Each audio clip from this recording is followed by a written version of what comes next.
وشفت سيارات الشرطة جاية من بعيد، وجلست أقول هذا كمين. ولكن إذا ساء الوضع واضطريتوا أنكم تقتلون، اقتلوا أي شخص يجي في وجيهكم. وصرت أمشي وكأني طالع مشوار عادي، مو بكأني رايح أهرب.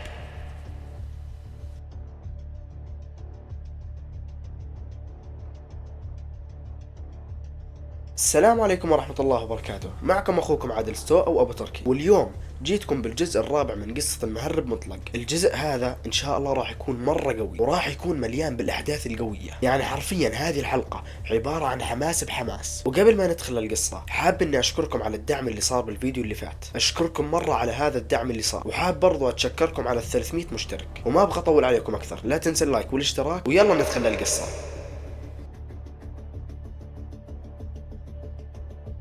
وطبعا هنا ابو غازي كمل كلامه وجلس يقول ان الكمية ما راح تكون كبيرة مرة ولا صغيرة مرة، علشان تكون سهلة في التحكم وما تثير انتباه اي جهة. وهنا جلست اناظر لمنيف، وكان جالس يهز براسه وباين عليه التوتر، وانا بعد بنفسي كنت جالس احس بالخوف ومختلط بين الحماس. هنا جلست اقول بداخلي مخدرات ننقلها للدولة الثانية، يعني المخاطرة صارت اكبر مرة، وحرفيا هذه المرة اي غلط راح يودينا بكارثة. وهنا أبو غازي كمل كلامه وقال العملية محسوبة، كل طريق وكل منعطف وكل نقطة تحذير لازم تحفظونها، وأي خطوة غلط وأي تأخير ممكن كل شيء ينهار. ولكن إذا كل شيء صار مثل ما خططنا راح تكون الأمور تحت السيطرة وكل شيء راح يمشي بسلاسة. وهنا أبو صقر ابتسم وقال هذه فرصتكم إنكم تثبتون إنكم صرتوا محترفين، وبعد هالمهمة كل شيء راح يتغير والطريق واضح والانضباط هو اللي راح ينجحكم. هنا منيف قال يعني كل شيء محسوب بالدقيقة وما فيه أي مجال للخطأ. أبو غازي رد عليه وقال له بالضبط، ما في أي مجال للغلط، ولازم تكونون مركزين ومصحصحين مرة. وترى بس هذه البداية، مع الوقت العمليات راح تكبر والكميات راح تصير أزود والخطر بعد راح يكون أكبر، ولكن بنفس الوقت الفلوس اللي راح تطلعونها راح تكون أكبر وأكثر.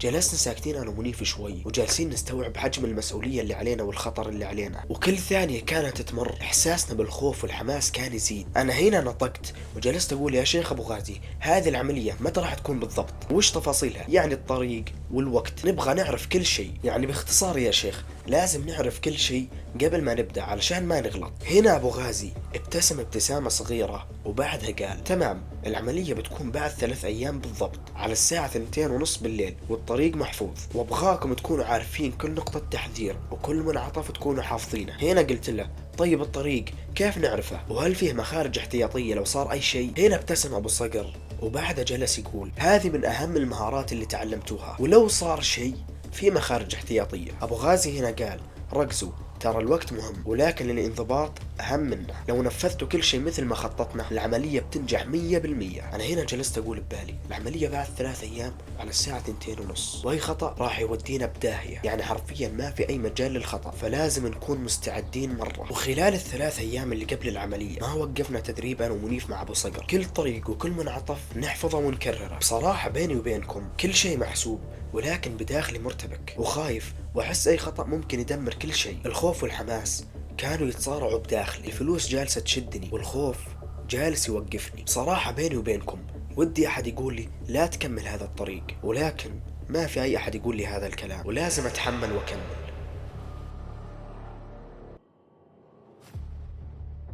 والحين وصل اليوم، يوم العملية. شعور مختلط بين الخوف والحماس ابدا ما ينطاق. ابو صقر استقبلنا وكان جالس ينتظرنا من زمان، وكل شيء كان مرتب، والسيارة كانت جيب دفع رباعي مظللة وحرفيا جاهزة لكل الظروف. ابو صقر هنا جلس يقول هذه السيارة لكم ومجهزة من الالف للياء، والسلاح معكم والكشافات معكم والقفازات وكل شيء جاهز، وخلكم مركزين ومصحصحين، ما نبي اي غلط. وبعد هذا الكلام جلسنا ساكتين شوي، وانا جلست اراقب السيارة وناظر فيها. ويا اخي وانا جالس اراقب السيارة وناظر فيها كان شعور مرة غريب، كل ثانية قبل العملية وكأنها دقايق. ابو صقر هنا جلس يقول لنا اسمعوني زين، لو صادفكم اي احد من جهة الحكومة لا تطلقون، اهربوا بسرعة، اي مواجهة ممكن تكلفكم كل شيء، ولكن اذا ساء الوضع واضطريتوا انكم تقتلون، اقتلوا اي شخص يجي في وجيهكم، ولكن هذا آخر خيار، ولكن لازم تعرفون انه موجود. وهنا ابو صقر بدأ يعطينا تعليمات دقيقة عن هذا الطريق. وهنا ابو صقر بعد ما اعطانا التعليمات عن الطريق بدأ يقول الحين الساعة 2:30، طريق محفوظ، تكفون يا شباب، ركزوا لا تغلطون، لأن أي حركة غلط راح تضيع العملية كاملة. جلسنا ساكتين شوي أنا ومنيف ونحاول نستوعب حجم المهمة، وبدانا نجهز السيارة ونحط الأغراض اللازمة، وكل ثانية كانت تزيد عندنا الخوف والحماس بنفس الوقت. وقبل ما نركب السيارة وننطلق وقف أبو صقر قدامنا وجلس يناظرنا، وبعدها جلس يقول اسمعوني زين يا شباب، في شخص ينتظركم على حدود الدولة الثانية واسمه أبو فارس، ومهمته باختصار يتأكد ان البضاعة توصل بسلام. هنا منيف رد على ابو صقر وقال له طيب لو صار اي شيء. هنا ابو صقر رد على منيف وجلس يقول له اي شيء غلط يصير او اي حركة غلط تصير او اي شخص يطاردكم على طول اهربوا ولا تطلقون الا اذا اضطريتوا، وخلوا في راسكم ان اي غلط راح يدمر العملية بالكامل. وابو فارس على الحدود ويعرف الطريق زين ويعرف نقاط الخطر، ولكن لازم تتصرفون بدقة بعد. وركبنا في السيارة وانا جلست في المقعد الخلفي ومنيف كان جالس يسوق، والطريق كان ظلام وكل شيء كان هادي تقريبا، ولكن التوتر في الجو كان واضح مرة. وجلسنا نتحرك بشويش، وباختصار يعني جلسنا نشوف الوضع حولنا ونراقب الوضع. ومنيف هنا قال لي شوف هذا المنعطف، لو نمشي بسرعة هنا على طول راح نقلب. هنا رديت عليه وقلت له اي والله لازم تنتبه للطريق. ومسكنا الخط وكل واحد فينا كان ساكت، وحرفيا قلبي كان جالس يدق بقوة، خايف أحد يعترض طريقنا أو يصير لنا أي شيء. ووصلنا الطريق وكل ما المسافة تزيد ثقتنا جالسة تزيد أكثر، مع كل خطوة تركيزنا جالس يزيد، والطريق قدامنا طويل وصعب ولكن حنا مع بعض. وبصراحة بيني وبينكم لما نكون أنا ومنيف مع بعض نكون محترفين أكثر. وبعد حوالي 13 ساعة من السواقة المستمرة منيف هنا بدأ يحس بالتعب، والهدوء اللي حولنا ما يقلل التوتر أبدا. وقررنا نوقف على جنب علشان نبدل الأدوار. وهنا منيف قال لي خليك أنت السواق شوي، أنا برجع ورا علشان أريح لأن حرفيا ظهري تكسر. وهنا أنا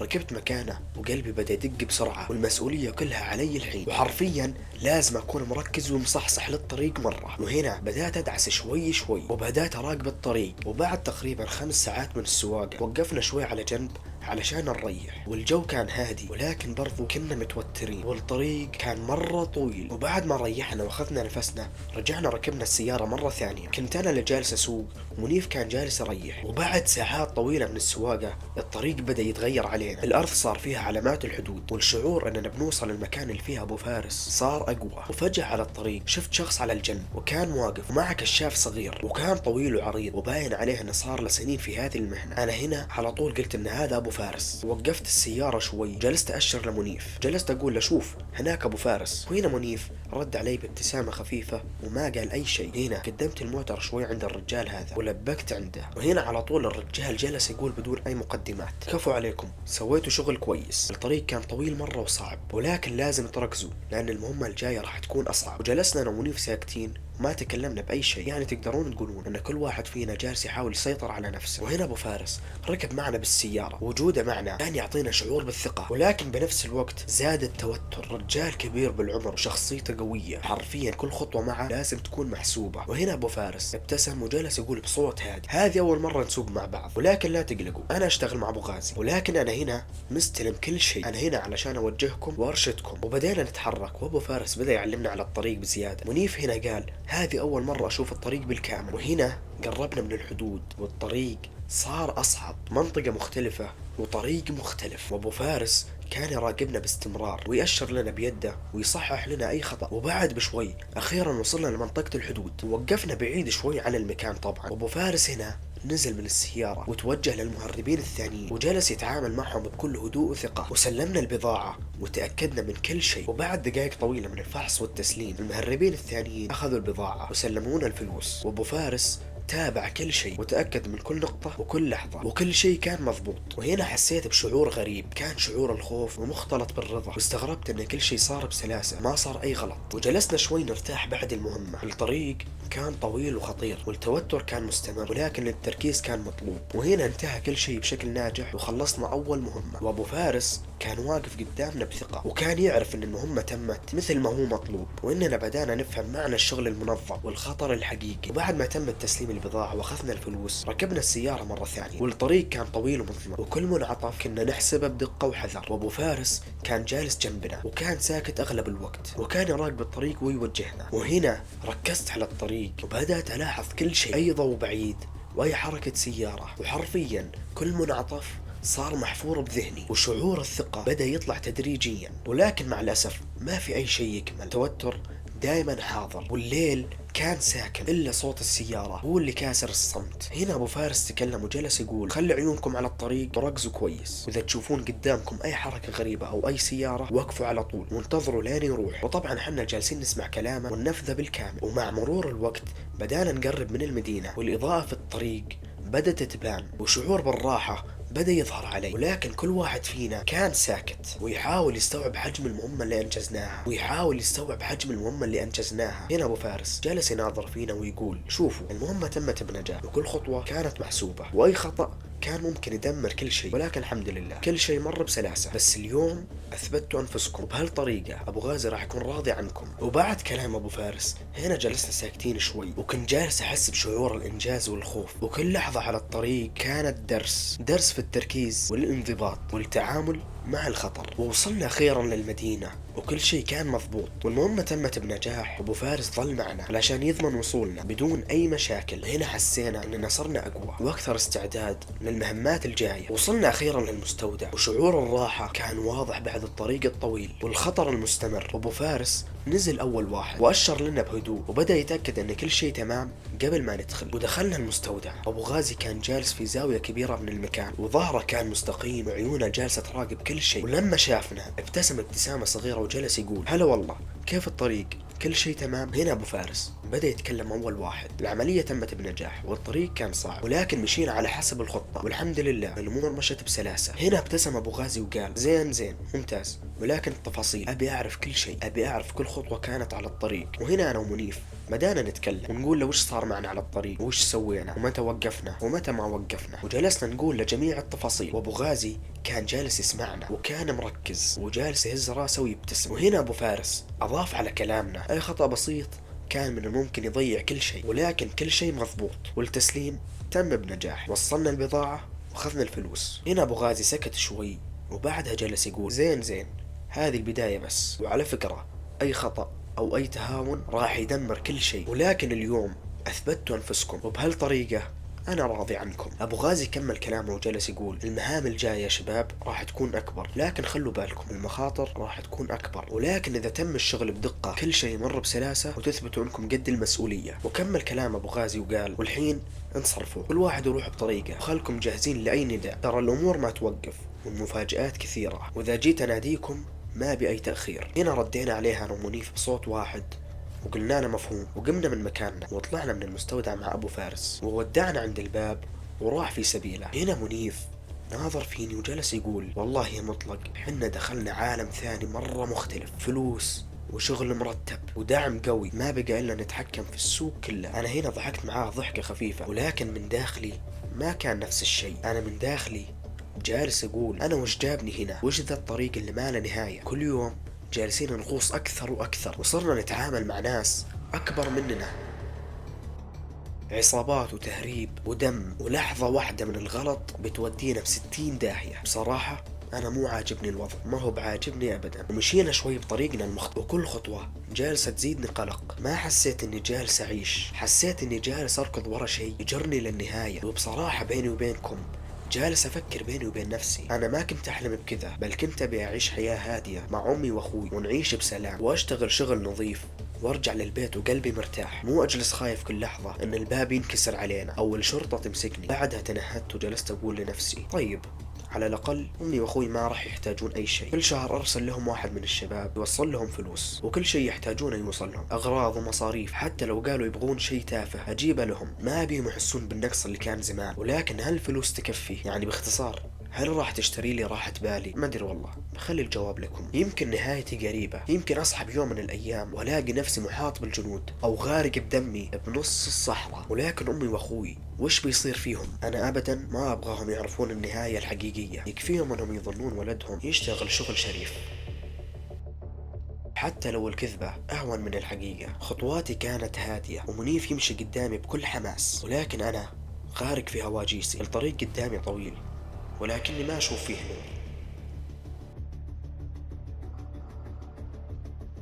ومرت شهرين كأنها سنتين. بالبداية كنت أحس إن قلبي جالس يطيح من مكانه مع كل طلعة، ويدي تعرق وعقلي يوسوس وحالتي حالة. ولكن مع الوقت بديت إني أتعود. الخط اللي كنا نمشي فيه وكنت أخاف منه الحين صار عادي وكأنه شارع بيتنا. وصرت حافظه بعقلي قبل عيوني، وصرت حافظ كل المنعطفات وين نقاط التفتيش وين أهدي وين أسرع، وحتى الهواجيس والتوتر خف. وصرت أمشي وكأني طالع مشوار عادي، مو بكأني رايح أهرب.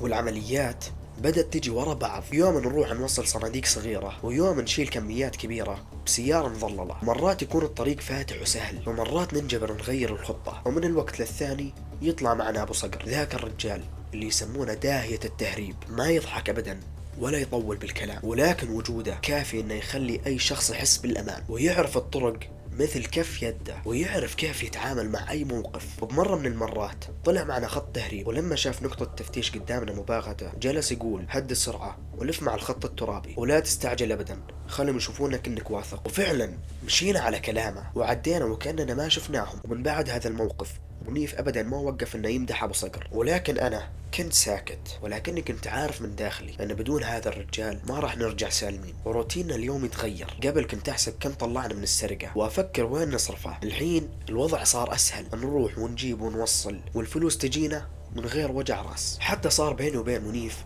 كلام كثير، نضحك ونخطط ونحلم. حتى هو يعيش اللحظة وانا كل ما اضحك معه يجي صوت داخلي ويذكرني تراها مو بلعبة، كل طلعة يا مطلق احتمال تكون الاخيرة. ولكن منيف كان على عكسي وكان يفكر بطريقة ثانية، والوضع صار اسهل من اللازم، وهذا الشيء هو اللي مخوفني.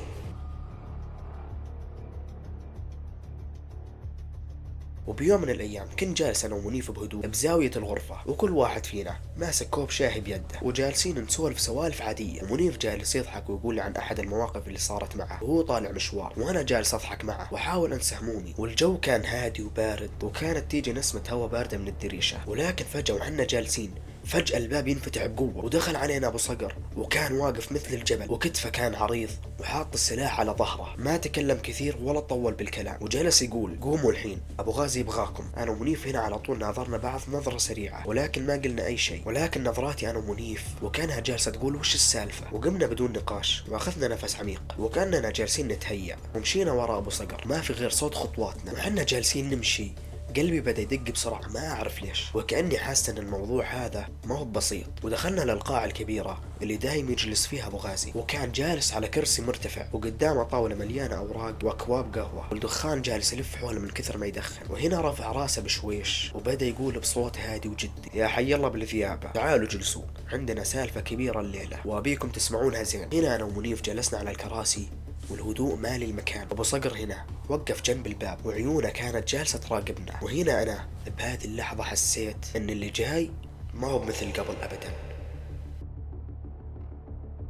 وحنا جالسين قدام أبو غازي جالس يناظر فينا أنا ومنيف، شوية يناظر فيني وشوية يناظر بمنيف. وبعد مسك فنجان القهوة وأخذ رشفة منه وجلس يقول شوفوا يا شباب، الوضع عندنا ما هو مثل أول، الضربات كثرت والعيون علينا صارت أكثر والتجارة ما تمشي مثل قبل. هنا سكت للحظة أبو غازي وضرب فنجاله على الطاولة وكأنه يبغى يشد انتباهنا، وبعدها هنا ابتسم ابتسامة باهتة وقال ولكن يا حظنا جاتنا عملية كبيرة وكبيرة مرة بعد، لو صارت ونجحت حياتنا كلنا راح تتغير.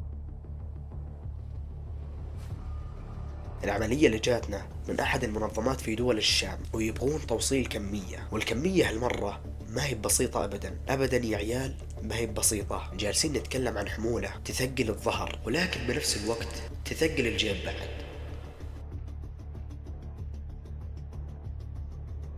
المهلة اللي عندنا أسبوع واحد بس، ما نزيد ولا ننقص. واسمعوني زين، هالمرة أبو صقر راح يكون معكم ثانية بثانية، وما راح تروحون أي خطوة إلا وهو معكم، وانتم بذات نفسكم تعرفون وش يعني أبو صقر، يعني الخطة المحكمة. واسمعوني زين، ما فيه أي مجال للخطأ، والطريق راح يكون مرة طويل. وخلوا في بالكم أن العيون علينا مرة كثيرة، والحكومة جالسة تستنى أي زلة علشان تمسكنا، وترى لو مشت هذه العملية مقامنا راح يتغير وراح نطلع لفوق وفوق مرة. وهنا مد يده وضربها على الطاولة بقوة وكأنه أنهى النقاش، وبعدها كمل كلامه وقال: فهذه فرصتكم يا شباب، فرصة يا تنقلكم لفوق يا لتحت.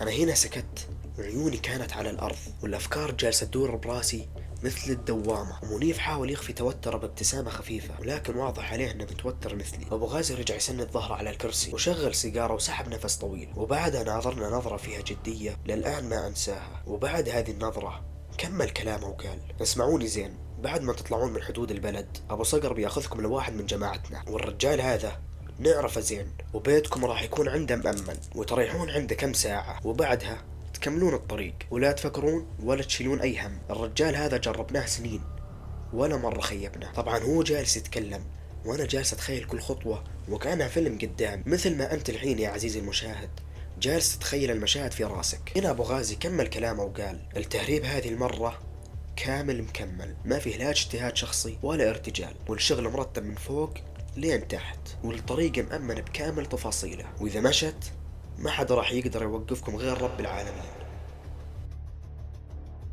والشاحنة اللي راح تطلعون فيها راح تكون مرة كبيرة، واطمنوا البضاعة ما راح تبين أبدا، وتراها مخبية بطريقة مخفية واحترافية. اشتغلوا عليها رجال يعرفون وش جالسين يسوون، وحتى لو فتشوها سطحيا ما راح يلقون أي شيء، لأن يا حبايبي كل شيء محسوب. وهنا أبو غازي طفى سيجارته ومال لقدام وحط كفه على الطاولة بقوة، وجلس يقول: الخطة واضحة ونجاحها يعتمد عليكم بعد الله، وأبو صقر بيكون معكم خطوة بخطوة. اسمعوني زين، ما أبغى أي أخطاء، هذه ما هي بسرقة بيت ولا بقالة، هذا شغل كبير واللي يخطي فيه ما يعيش طويل. وهنا أبو صقر دخل معنا على الخط وجلس يقول: الطريق من هنا لين الحدود مأمن، ولكن المشكلة ما تكمن هنا، المشكلة الأساسية بعد ما نعدي هناك التدقيق أكبر والعيون مفتحة أكثر. وبعد طلع خريطة كبيرة مطوية وفردها قدامنا وبدأ يشير عليها بإصبعه: تشوفون هذه هي المسار الأساسي، راح نطلع بالليل والشاحنة جاهزة ومضبوطة، والتمويه من الداخل احترافي وما يحتاج انكم تلمسون شيء. دوركم الأساسي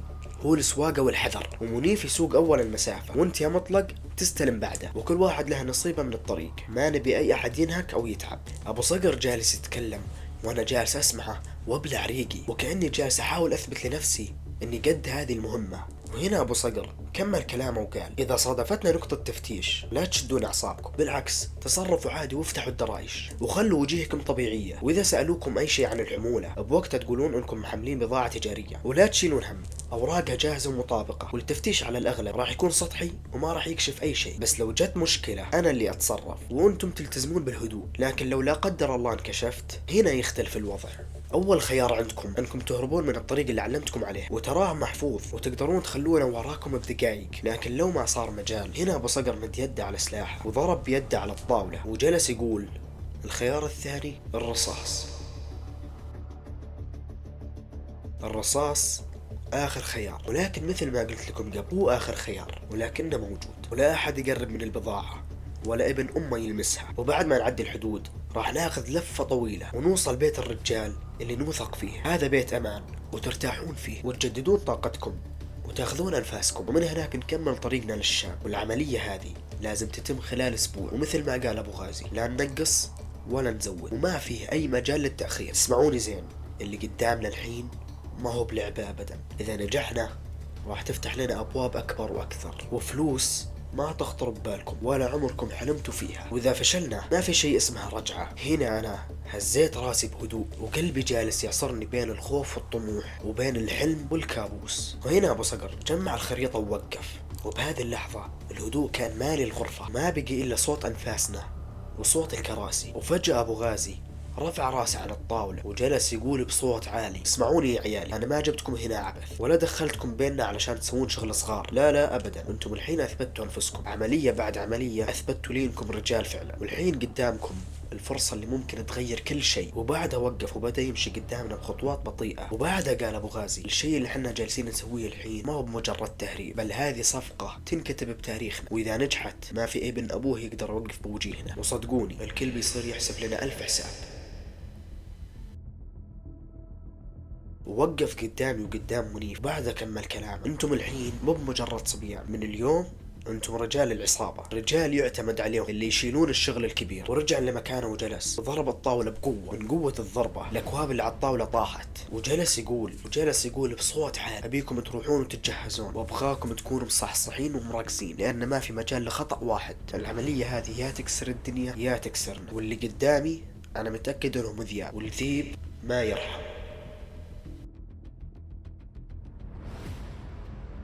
تحركوا وخلوا قلوبكم جامدة، ساعة الصفر قريب، وابغى اشوف منكم اللي يرفع الراس. انا هنا طلعت مع منيف وابو صقر، والمزيج اللي بداخلي كان نار وثلج بنفس الوقت. نار من الحماس وثلج من الخوف. ورجعنا انا ومنيف بسيارة ابو صقر، ولكن هو كعادته ما تكلم كثير، ولكن صوته وهو جالس يدخن مثل موسيقى التوتر اللي تثقل الجو. وبعد ما نزلنا عند بيتنا ابو صقر جلس يقول: جهزوا انفسكم ما عاد باقي وقت. ودخلت على غرفتي وجلست على السرير، ويدي كانت على وجهي، وكان في راسي مليون فكرة، وجالس أفكر وأقول: لو انمسكنا، لو متنا، ولو صار شيء ما نتوقعه. ولكن بنفس الوقت كنت أسمع صوت داخلي جالس يقول: يا مطلق، هذه رزقة العمر. وبعدها ثاني يوم منيف صحاني من النوم. طلعنا على السوق الشعبي، وكاننا عيال عاديين وبس جالسين ندور على أغراض نشتريها. ولكن الأغراض اللي شريناها كانت عبارة عن كفوف سوداء وكم شماغ علشان نقدر نغطي وجهنا، وكشافات صغيرة لكن إضاءتها قوية. منيف كان جالس يضحك ويحاول يهون الوضع، ويجلس يقول: تصدق يا مطلق، يمكن دي آخر مرة نشتري كشافات، المرة الجاية نشتري سيارات وفلل.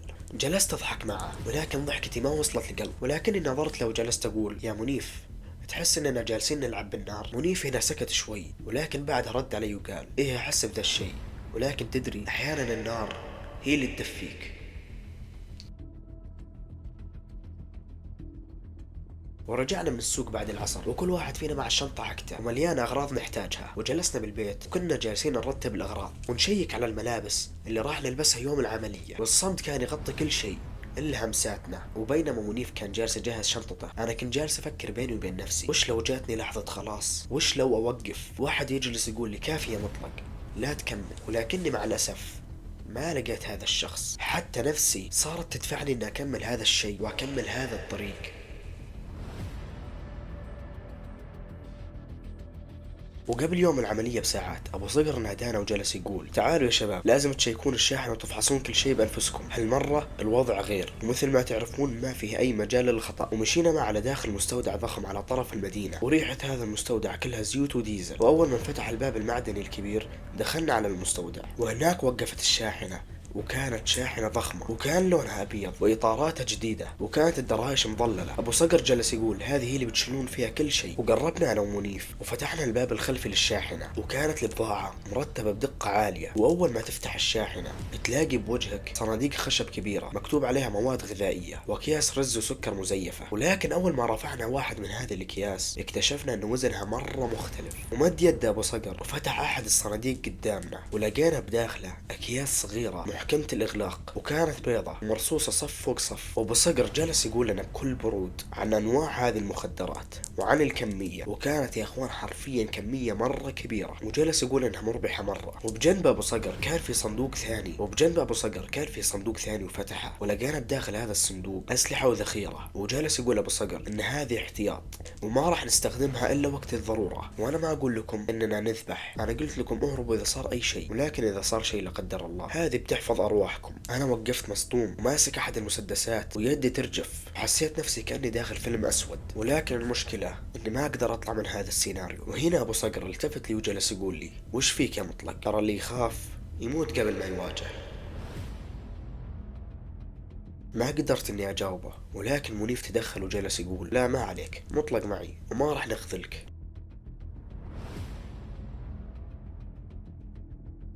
وهنا جاء وقت الليل، والليل كان غارق بسكونة والجو كان بارد. وصلنا للمستودع مرة ثانية، الشاحنة كانت واقفة وجاهزة، وكان محركها شغال، وكان صوتها مرة عالي ومزعج. وأبو صقر كان واقف عند الباب وكالعادة سلاحه على ظهره، وكانت لحيته جالسة تتحرك من الهواء. وهنا جالس يقول أبو صقر: يلا يا ذيابة، اليوم ما فيه لعب، ترى كل دقيقة محسوبة وكل خطوة مدروسة، انتم رجال ابو غازي واللي بيمثلنا الليلة ما يخطي. ودخلت الشاحنة انا ومنيف اول مرة كركاب مو كسواقين، واول ما قفلت باب الشاحنة حسيت مثل باب السجن ولكنه متحرك. وابو صقر جلس قدام بالدور الاول ومسك اللاسلكي وجلس يقول: تحرك، الطريق مفتوح.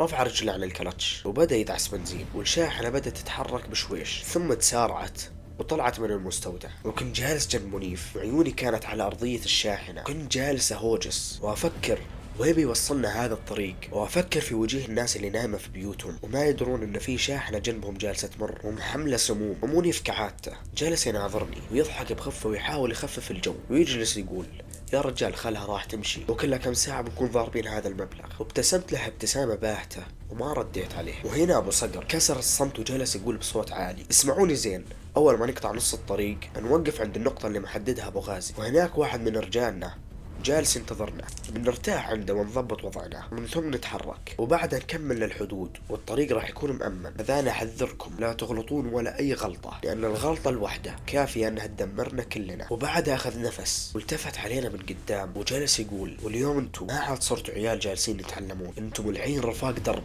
والليلة هذه بتثبتون أنفسكم وبتثبتون أنكم تستحقون أنكم تكونون من الكبار. والشاحنة جالسة تمشي بصوت محركها مغطى على كل شيء، في صوت داخلي جالس يقول لي يا مطلق جالسة تقرب لحفرتك. والشاحنة جالسة تمشي في ليل طويل وموحش والرياح جالسة تضرب الدرايش، وأبو صقر قدامنا جالس يراقب الطريق وأنا ومنيف نتناوب على السواقة. وهنا منيف ابتسم وهو جالس يمسك الدركسيون وجلس يقول بحماس خلنا نشوف إذا صرت أسوق مثل مطلق ولا لا. وجلست أضحك شوي وأحاول أخفف التوتر اللي علي، وجالسين نبدل السواقة وجالسين نبدل السواقة بيننا كل ساعتين، والطريق حرفيا يمتد بلا نهاية. وبوقت الظهر الصحراء تحيطنا من كل مكان. منيف هنا بهذه اللحظة جلس يقول مطلق الطريق سهل اليوم ولكن لا تستهين، ترى الغلطة بتودينا بكارثة ما احنا بقدها. هنا رديت عليه واكتفيت اني اهز راسي بس. وبعد يوم كامل هنا ابو صقر استلم السواقة بكل ثقة وجلس يقول ارتاحوا شوي، ترى بعد الحدود الطريق راح يكون اخطر وما نبي اي غلط. وهنا رجعت ظهري لورا وجلست اريح، وجلسنا انا ومنيف نتبادل نظرات التعب والخوف.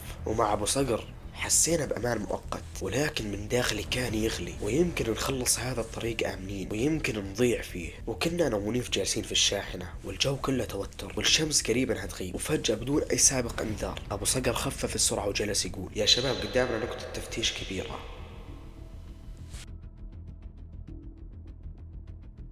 هنا قلوبنا طاحت وجلسنا نناظر بعض انا ومنيف والخوف باين على وجيهنا، وكأن كل ثانية توقف الشاحنة قدام الضباط وكأنها نهاية العالم. وهنا الشاحنة وقفت وابو صقر نزل منها بثبات وما تغير من ملامحه اي شيء حرفيا. والضابط المشرف على التفتيش توجه له وسأله انت ابو صقر يلي من طرف ابو غازي؟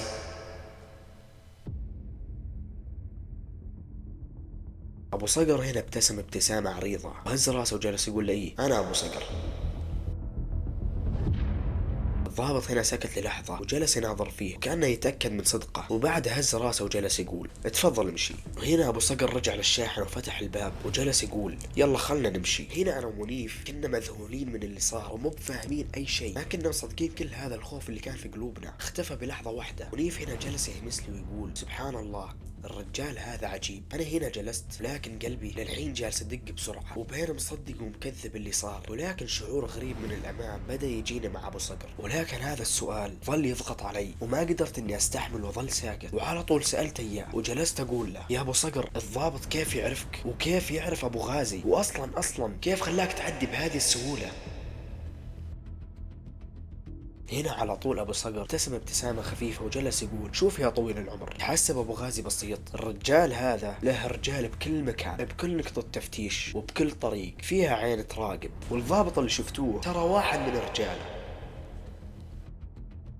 ما هي بصدفة ولا هي بحظ. انا هنا هزيت راسي وجالس احاول استوعب الكلام اللي جالس يقوله ابو صقر، حرفيا يا اخوان كلام ما يستوعب العقل. انا هنا جلست اقول له يعني كل خطوة نخطيها ابو غازي يعرف عنها صح؟ هنا رد علي ابو صقر وهو جالس يهز كتافه بالضبط اذا خفتوا او حسيتوا بالضغط تذكروا ان ابو غازي ما يترك احد، وان كل شيء عند ابو غازي محسوب وكل شخص له دور، هذا ما هو بحظ بل هذه خبرة. أنا هنا جلست أضحك بخفة ولكنه رد علي ببرود ونظرته ثابتة وقال لي وصدقني حتى لو أنكم ظنيتوا أنكم بعيدين عنه ترى عيونه ما تخيب وكل تحرك محسوب حتى لو من بعيد. أنا هنا سكت وقلبي بدأ يدق بسرعة بين الخوف والإعجاب. أنا هنا في هذه اللحظة بديت أقول بيني وبين نفسي إن مع أبو غازي نحس بالأمان، لكن الحقيقة أي غلطة حرفيا ممكن تنهي كل شيء. منيف هنا بهذه اللحظة جلس يقول هو جالس طالع قدامه يعني حنا ننفذ والباقي عليهم. ابو صقر هنا ابتسم بهدوء وقال بالضبط، ولكن تذكروا الذكاء اهم من السرعة. وبعد ساعات طويلة من السواقة الطريق الطويل والموحش بدأت تظهر الحدود قدامنا، والتوتر داخل الشاحنة كان ملموس، وكل واحد منا ساكت وجالس يسمع صوت الشاحنة. وصلنا اخيرا لنقطة التفتيش الاخيرة قبل ما ندخل الدولة المجاورة. ابو صقر هدى السرعة والضباط هنا لفوا حول الشاحنة، ولكن بثقة غريبة كل شيء مر بسلاسة وكأنهم كانوا جالسين ينتظرونا. وبعد ما عدينا الحدود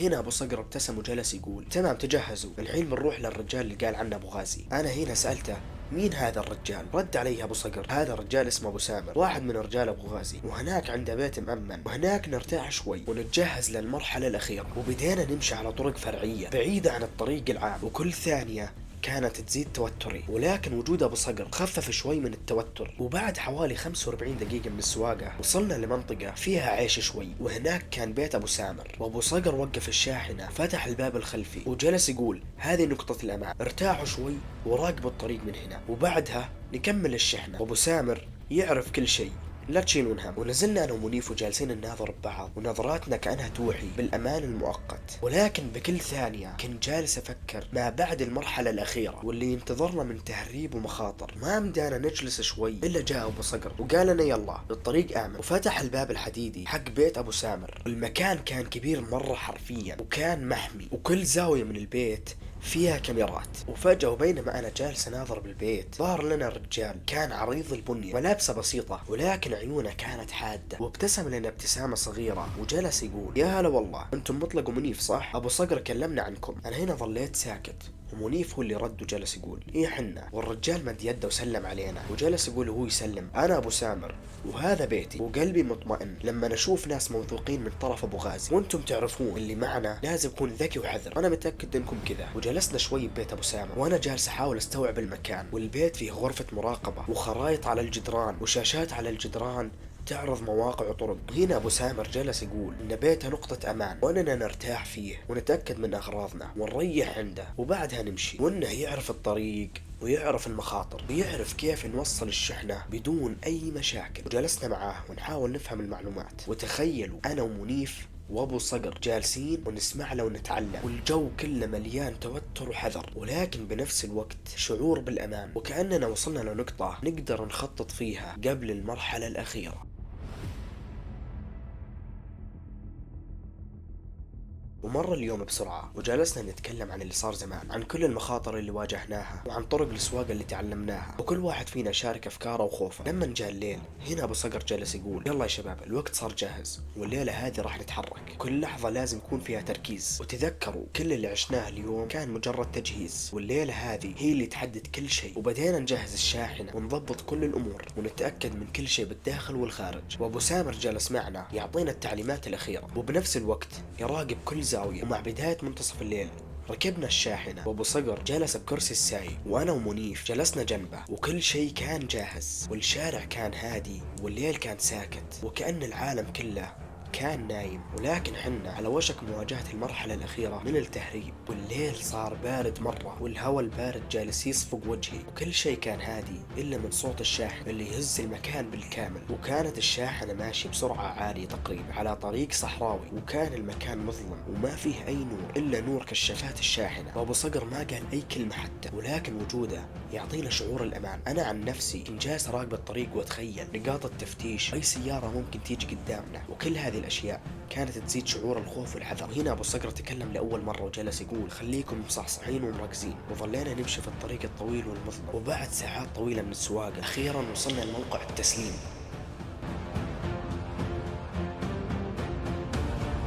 والبيت كان محاط بسور، والرجال اللي بيستلمون البضاعة كانوا ينتظروننا، وكل شيء كان مرتب، وهذا اللي كنت أحسبه. وبدينا ننقل الكراتين والأكياس بحذر شديد، وكل حركة وكل خطوة كانت محسوبة. وأبو صقر كان واقف وعيونه على الطريق وعلى الرجال الموجودين، وأنا ومنيف كنا جالسين ننقل البضاعة مع الرجال الثانيين. كل ثانية كانت تمر كانت ثقيلة مرة، ولكن فجأة وشفت سيارات الشرطة جاية من بعيد.